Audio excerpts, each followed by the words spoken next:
안녕하세요. 사연을 부탁해입니다. 오늘의 사연을 소개하겠습니다. 어느 주말 아침 늦음하게 일어나 남편과 함께 간단하게 식사를 하고 커피를 마시고 있었는데 갑작스레 초인종이 울렸습니다. 아침부터 누구지? 경비 아저씨인가? 글쎄, 내가 한번 확인해 볼게. 남편이 인터폰으로 밖을 확인하다가는 놀라서 외쳤어요. 뭐야? 아침부터 엄마가 웬일이야? 뭐? 어머님이 오셨다고? 놀란 제가 허겁지겁 거울을 보며 매무새를 고치고 있었어요. 그 사이 어머님이 집 안으로 들어온 모양인데요. 엄마, 아침부터 무슨 일이야? 올 때 미리 연락을 하고 와야지. 지금이 10시가 다 돼가는데 아침은 무슨 아침이야. 그리고 내 아들 집에 내가 온다는데 내가 왜 연락을 하고 와? 나 혼자 사는 것도 아닌데 그렇게 말하면 안 되지. 남편이 조금은 화가 난 듯 말을 하고 있었지만 시어머님이 들은 척도 하지 않고는 남편에게 물었어요. 근데 네 처는 어디 간 거야? 어머님, 저 여기 있어요. 옷 갈아입고 있었어요. 넌 시어머니가 왔는데 얼른 나와서 인사하지 않고 뭐 하고 있어? 대체 가정교육을 어떻게 받았길래 그 모양인 거냐? 저는 남의 집에 갈 때는 항상 미리 연락하고 방문하라고 교육을 받아서 어머님이랑 아가씨가 이렇게 연락도 없이 오실 줄은 꿈에도 모르고 있었죠. 그동안 저는 그렇게 살아본 적이 없어서요. 뭐? 남의 집? 이게 왜 남의 집이야? 우리 아들 집이지. 시어머님이 목소리까지 높인 채 말을 하고 있었는데요. 엄마, 말은 바로 해야지. 이게 왜 엄마 아들 집이야? 엄마 며느리 집이지. 이 집 명의도 이 사람 명의인데 그런 말을 하면 안 되는 거지. 넌 지금 누구 편이야? 어디서 꼬박꼬박 지 마누라 편을 들고 있어. 편을 드는 게 아니라 정확하게 말하자는 것 뿐이잖아. 됐고, 어디 새집 구경 좀 해보자. 남편이 계속해서 말대꾸를 하자 짜증이 났던 모양으로 시어머님이 화제를 돌리며 집 구석구석을 확인하기 시작했습니다. 그렇게 한동안 집을 구경하던 시어머님과 시누이의 눈에 부러움이 가득해 보였는데요.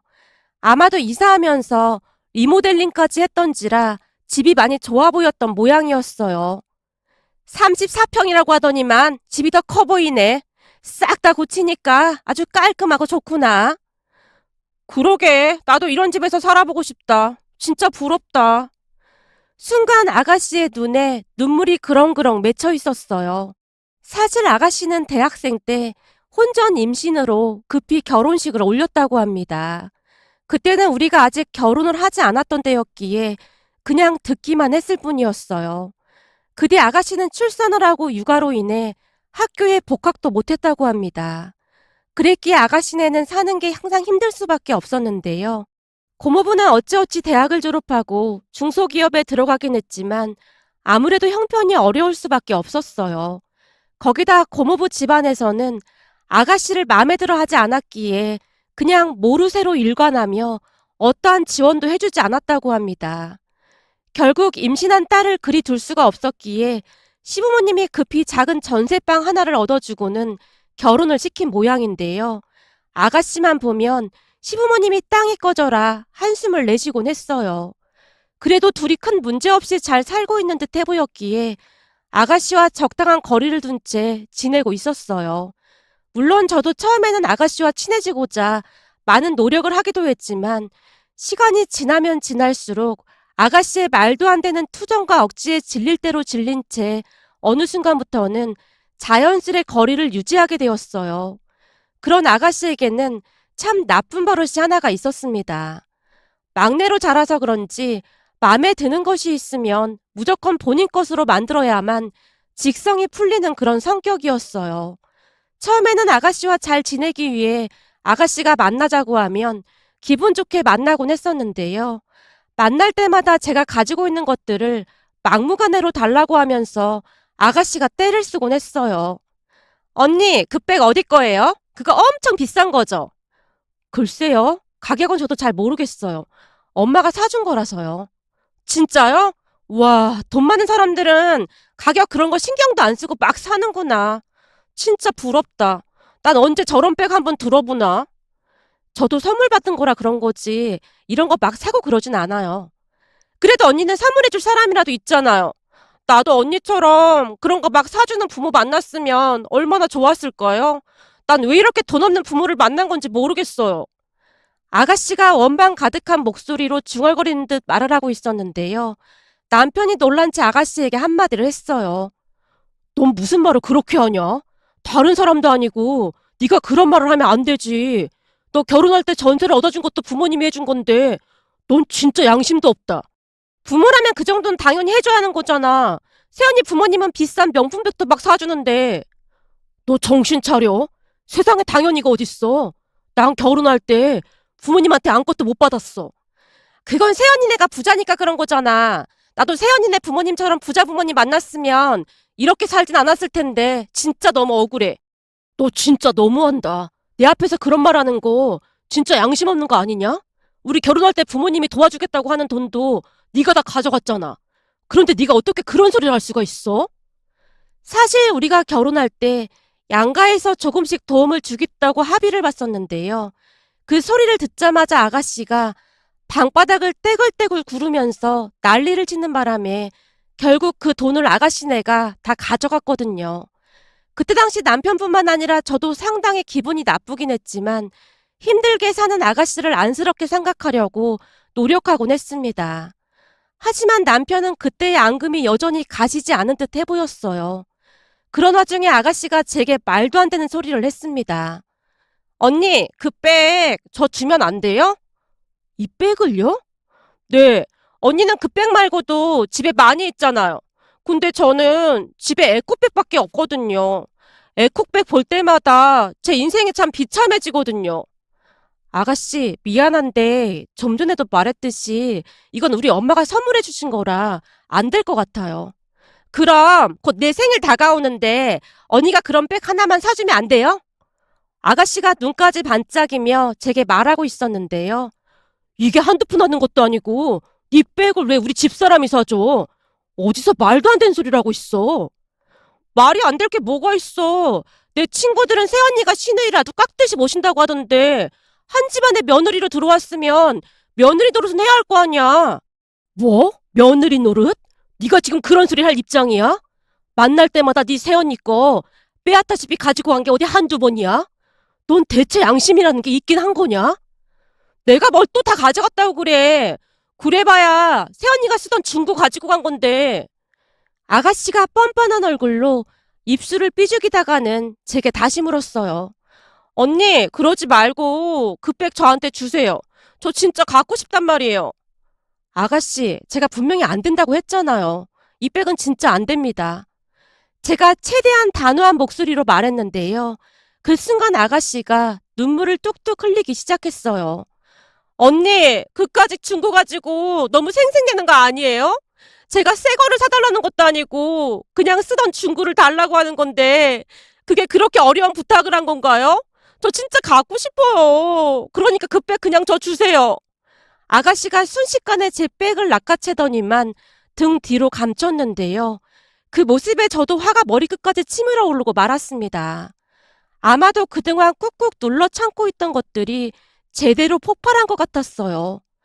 아가씨, 아무리 가족이라 해도 기본적인 예의는 지켜야 하는 거 아닐까요? 제가 안 된다고 분명히 말했잖아요. 근데 대체 왜 이러는 거예요? 아가씨 어디 가서 이런 식으로 하면 절대 좋은 소리 못 들어요. 아니죠. 오히려 이상한 사람 취급당하기 십상이에요. 그리고 앞으로는 저한테 뭐 달라는 소리도 안 했으면 좋겠어요. 언니, 지금 말 다 했어요? 신우이한테 어떻게 그런 식으로 말할 수가 있어요? 이번 일 그냥 안 넘어갈 거예요. 엄마한테 다 말해서 새언니 정신 차리게 할 거예요. 오히려 적반하장으로 아가씨가 말도 안 되는 협박까지 한 채 자리를 박차고 일어났습니다. 나가는 모습을 보니 눈물을 한가득 머금고 있었는데요. 또다시 시부모님께 눈물 작전을 펼칠 게 분명해 보였습니다. 아가씨가 눈물을 흘릴 때마다 시부모님이 다 들어주곤 했거든요. 그랬기에 앞으로 어떤 일이 벌어질지는 불을 보듯 뻔해 보였습니다. 그렇게 잠시 후 아니나 다를까 시어머님이 제게 전화를 해서는 야단을 쳤어요. 예, 그래도 네가 언니인데 뭘 그렇게까지 말하고 그런 거니?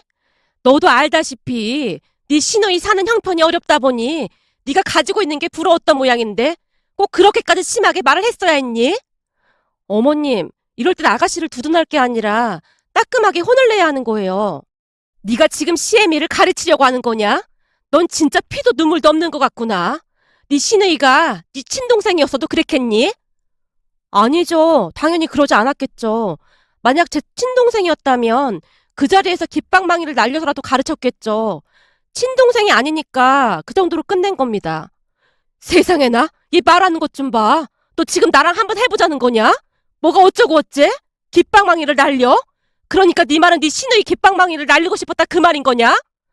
제가 언제 그렇게 말했나요? 만약 제 친동생이었다면 그렇게 해서라도 가르쳤다고 말한 거잖아요. 어머 어머 어머 그만 전화 끊자. 지금 손발이 떨려서 더 이상 너랑 통화 못하겠다. 시어머님이 신경질적으로 전화를 끊어버렸습니다. 제가 시어머님과 통화하는 모습을 보던 남편이 제게 진심으로 사과를 했어요. 자기야, 진짜 미안해. 내가 대신 사과할게. 그리고 앞으로 내 동생 따로 만나지 말자. 그러게, 앞으로는 아가씨랑 따로 보는 일 없었으면 좋겠어. 시댁 행사 때 말고는 따로 만날 생각 없으니까 자기가 이해 좀 해줘. 사실 나도 그동안 엄청 참다가 폭발한 거야. 당연하지. 나도 잘 알고 있어. 진짜 미안해. 남편이 미안한 듯 안절부절 못하고 있었습니다. 그 뒤 우리는 시댁 행사가 아니면 시누이를 따로 만나지 않았어요. 혹시나 시댁 행사에서 보게 되더라도 그냥 인사만 하고 지낼 뿐이었어요. 그런데 그날 시어머님과 시누이가 아침부터 저희 집으로 쫓아온 모습에 많이 놀라기도 했고 화가 나기도 했습니다. 그때 당시 작은 집에 살다가 친정 부모님의 도움으로 큰 집을 사서 이사를 했거든요. 집 위치가 꽤 좋은 편이었기에 가격도 비쌀 수밖에 없었고 리모델링까지 해서 아마도 더 좋아 보였으리라 추측해 볼 뿐입니다. 문제는 집을 둘러보던 시누이가 또다시 눈물을 흘리기 시작했다는 건데요. 처음에는 그냥 훌쩍이는 듯 하더니만 나중에는 소리까지 내서 울기 시작했어요. 난 대체 인생이 왜 이 모양인 거야. 평생 살아도 이런 집에서 못 살아볼 거야. 나도 이런 집에서 살아보고 싶다. 이제 곧 둘째까지 태어나는데 난 좁아 터진 집에서 살고 오빠랑 세원이는 둘만 사는데도 이런 궁궐 같은 집에 살고 세상은 왜 이렇게 불공평한 거야. 그럼 너도 열심히 돈 벌어서 사면 되지. 왜 우리한테 그런 소리를 하는 거야? 오빠, 진짜 너무 서운하게 말하는 거 아니야? 우리가 어떻게 이런 집에서 살 수가 있겠어. 그건 나도 모르겠고 아침부터 왜 온 거야? 남편이 시어머님과 아가씨를 번갈아 가며 바라보다가는 조용히 물었는데요. 남편의 말에 시어머님이 목소리까지 바꾼 채 활짝 웃으며 말했어요. 저기 말이야, 우리가 아침부터 이렇게 온 이유는 부탁할 게 있어서 그런다. 부탁이요? 무슨 부탁이요? 시어머님과 시누이의 행동에 뭔가 석연찮은 기분이 들어 제가 물었어요. 그 순간 시어머님의 입에서 충격적인 이야기가 터져나왔는데요. 저기 말이다. 니들도 알다시피 우리 딸이 지금 둘째를 임신 중이지 않니? 근데 지금 살고 있는 집이 워낙 좁기도 하고 바퀴벌레도 수시로 나와서 손주들을 키우기에는 영 안 좋은 것 같아서 말이다. 그래서 말인데 니들이 지금 당장 임신 계약이 있는 것도 아니고 니들 둘만 살고 있는데 굳이 이런 큰 집에서 살 필요는 없지 않을까 해서 말이야. 지금 우리나라가 저출산이다 뭐다 해서 난리도 아닌데 우리 손주들이 거기서 자라는 건 좀 아니지 않나 싶다 그 말이야. 근데 그 얘기를 왜 우리한테 하는 거야? 아니 그러니까 내 말은 니들은 둘만 살고 있기도 하고 그러니까 당분간만 아주 당분간만 네 동생이랑 니들이 집을 좀 바꿔 살았으면 어떻겠나 하고 물어보는 거야. 뭐? 그러니까 엄마 말은 우리 보고 쟤네 집에 들어가서 살라 그 말인 거야? 아니 멀쩡한 집 놔두고 우리가 왜 그래야 하는 건데? 제발 말도 안 되는 소리 좀 하지 마. 아니 말이 안 될 건 또 뭐가 있어. 남도 아니고 가족인데 그 정도 편의는 봐줄 수 있는 거지. 니들은 조카들이 안쓰럽지도 않냐? 나는 우리 손주들이 그런 집에서 산다는 생각만 해도 잠이 안 오는구만. 시어머님이 안타까운 듯 아가씨를 바라보고 있었어요.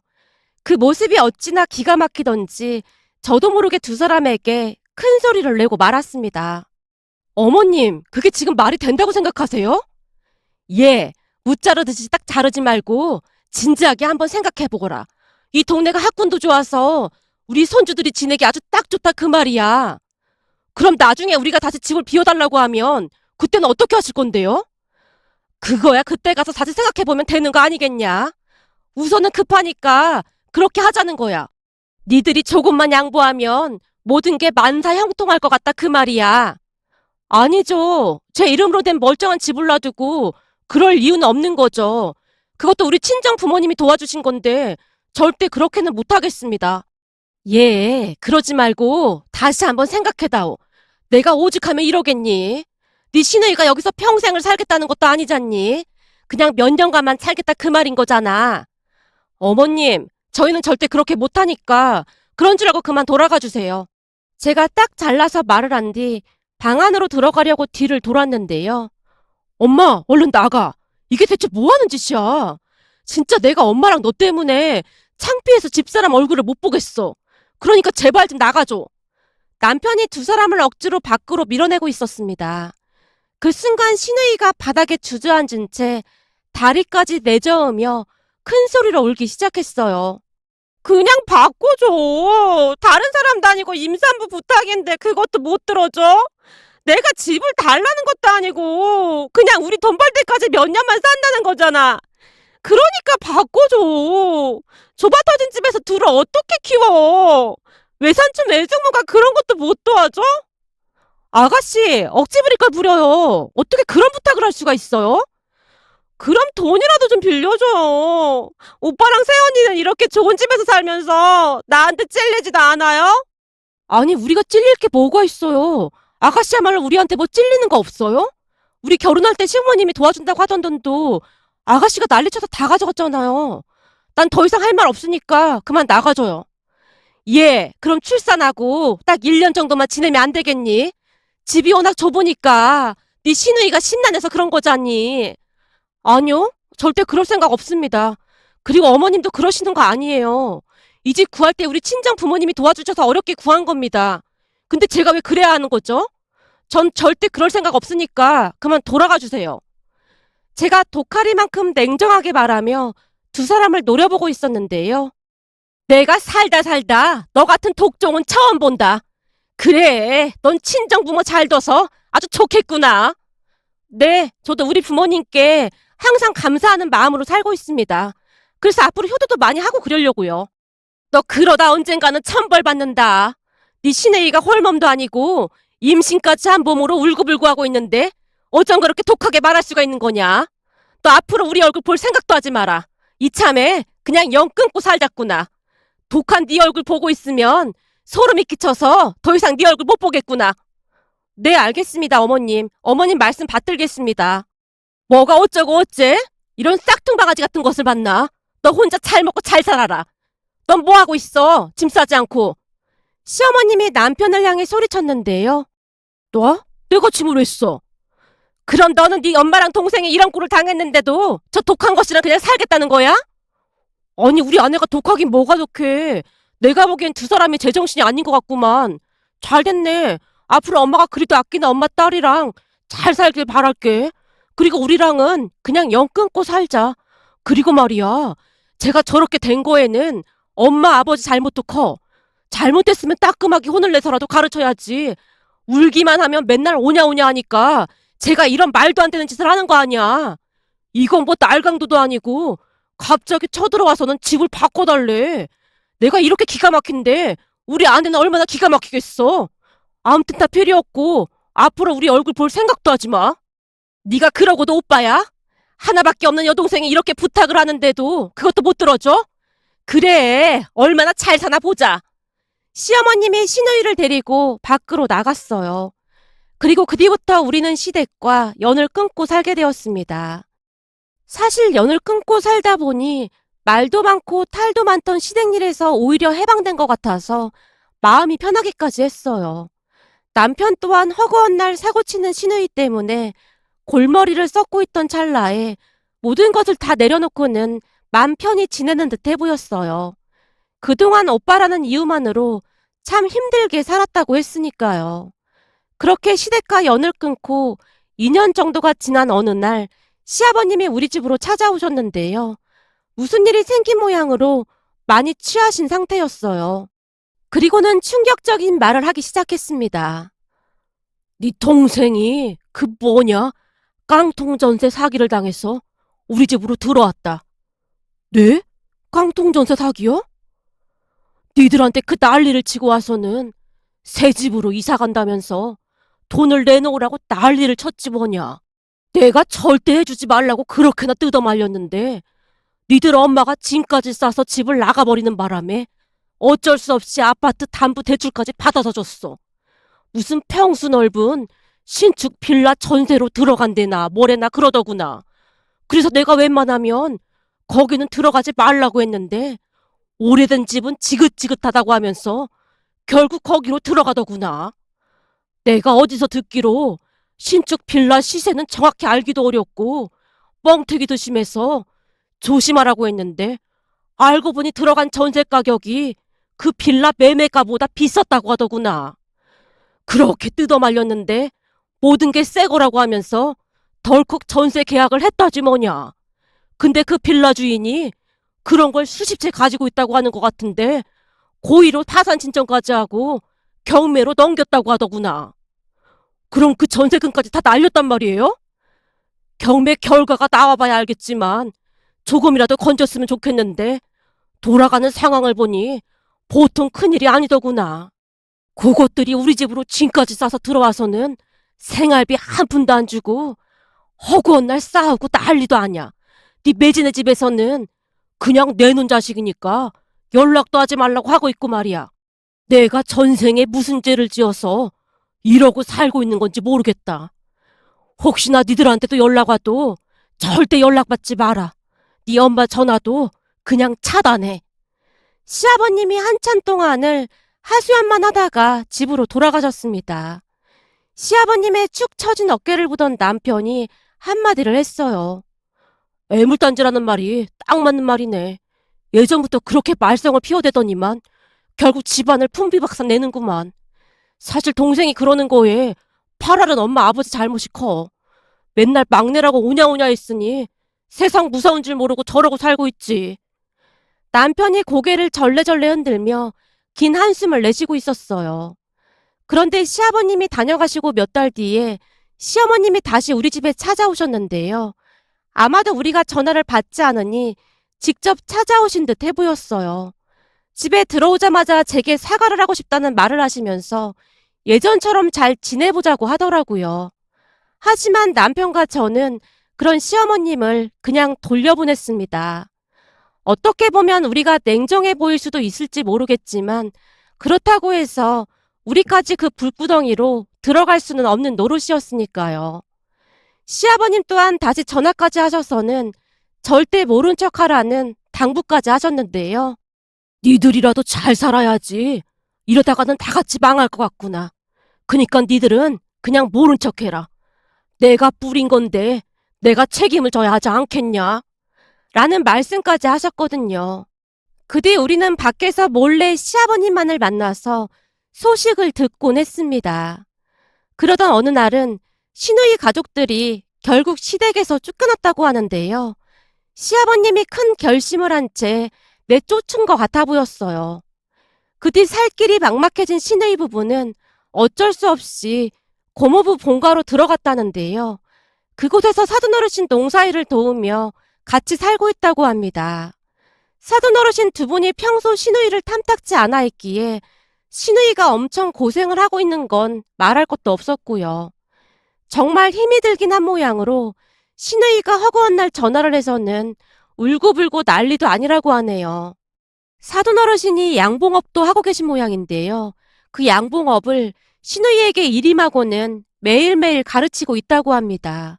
며칠 전에는 시누이가 그물같이 생긴 옷까지 뒤집어 쓰고는 사진까지 찍어서 시어머님에게 보냈다는데요. 여기저기 벌에 쑤여서 얼굴도 퉁퉁 붓고 말이 아니라고 하더라고요. 그동안 편하게만 살던 시누이가 얼마나 힘들어하고 있을지 짐작이 되고도 남았습니다. 하지만 이제는 시부모님조차도 들은 척도 하지 않고 있답니다. 죽이 되든 밥이 되든 알아서 살라는 말만을 하며 요즘은 전화도 받지 않고 있다고 했으니까요. 이번 기회를 통해서 시누이가 정말이지 정신 차리고 살았으면 하고 간절히 바라봅니다. 오늘의 사연은 여기까지였습니다. 즐겁게 보셨다면 구독, 좋아요 부탁드립니다. 고맙습니다.